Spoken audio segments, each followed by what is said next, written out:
Thailand, the red light district in Asia. In this video, I want to talk about prostitution in Thailand and some of the problems that surround this profession. But in order to do that, it is important to first talk about Thailand and the history of prostitution in the country. Thailand is an Asian country varied and very diverse, internationally recognized for many things like the cuisine, its beautiful beaches, the temples, and also the prostitution. Prostitution is an Asian profession and in Thailand has been seen as normal for many years. Record has been found since the 14th century, which tells of a vision in which women were passed from man to man as concubines. In these times, these women were slaves and remained so until, thanks to the Western influence, they ended with slavery, but not with the custom, since many of these women who were left free did not have any property or education, they start to become prostitutes. This profession expanded through all the country and became an exploitable commodity. For example, when the Second World War and the Vietnam War occurred, foreign soldiers used the service of these women, which created special districts and cities for the service of this population, such as Pat Pong in Bangkok or the city of Pattaya in Thailand. As can be seen, historically prostitution as a phenomenon has been present in the country, but it showed up even more when Thailand changed its economic model to a capitalist one, which generated families in the poor parts of Thailand make their young childs to go to the big cities to find a solution, and this solution was the prostitution. This allows us to see the first problem that we are going to mention in this video, and that is the exploitation of the people or the traffic of the people in favor of the prostitution.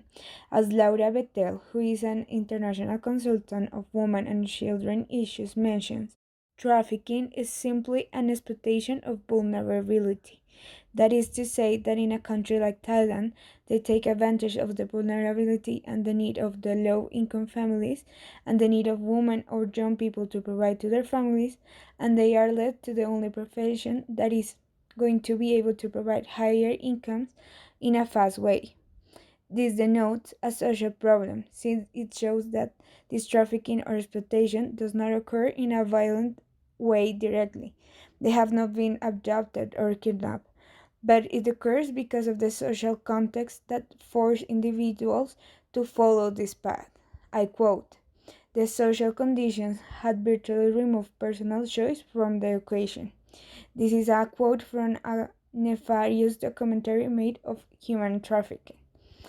That is, people have no choice but to fall into prostitution, so they become victims of the system. Prostitution is illegal in Thailand. For all the people who practice this profession, there is no support, insurance, or assistance from the state. On the other hand, for all the people who migrate to the big cities in search of a better economic situation, the Thai government does not give these individuals citizenships, which does not allow them to have a legal job, which leads to prostitution. This is the second problem that we will be discussed in this video. As can be seen in all the things we talked about before, the government encouraged to increase in the population that practice prostitution, but at the same time it prohibits it, but does not regulate and does not protect these people, but promotes the prostitution as a tourist attraction. I quote a propaganda of the state. "The one fruit of Thailand, more delicious than durian, is the young woman." That is to say that the intent of exploit the population regardless of their right and safety in order to continue attracting the 4 million tourists who goes for sex tourism and who generate income to the country. This is a big problem because it shows the lack of interest of the population and the state, which makes things like human trafficking or child prostitution a reality in this context, and that things like the government offering the girls as food are normal. On the other hand, prostitution in Thailand is so big that it is estimated that between 100,000 up to 1 million people depends on this industry. But thanks to the lack of support from the state in crisis situations, such as the coronavirus, there are no subsidies or economic aid. So, an industry that generates millions is ignored and discarded, leaving all this population helpless and struggling to survive day by day, risking their lives to avoid hunger. In a mini documentary made in Thailand about prostitution during the time of the coronavirus in June 2020, a sex worker called Juan said, "Sometimes clients want me to take off my mask. I'm scared, but I'm not scared about hunger." It is important to say that all of the previously mentioned is seen from a very Western perspective, and that I quote, "voices from the woman in prostitution are missing to respond to this perspective and approaches on prostitution. Instead, it creates a blurry perception and generalization of the Thai woman in prostitution. This means that many of the conceptions held may be very superficial and may not really be in line with the vision of the Thai prostitute, but only a Western perspective.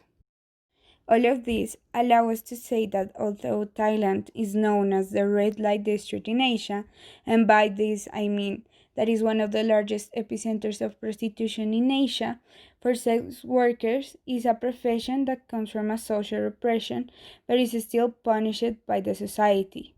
It is a profession that supports families and it is the product of an unequal Thailand that generates profits but destroys souls, and that creates an unknown culture where perception changes depending on the viewer and where people are the least important thing but the multi-million-dollar income that they produce is fundamental for the country.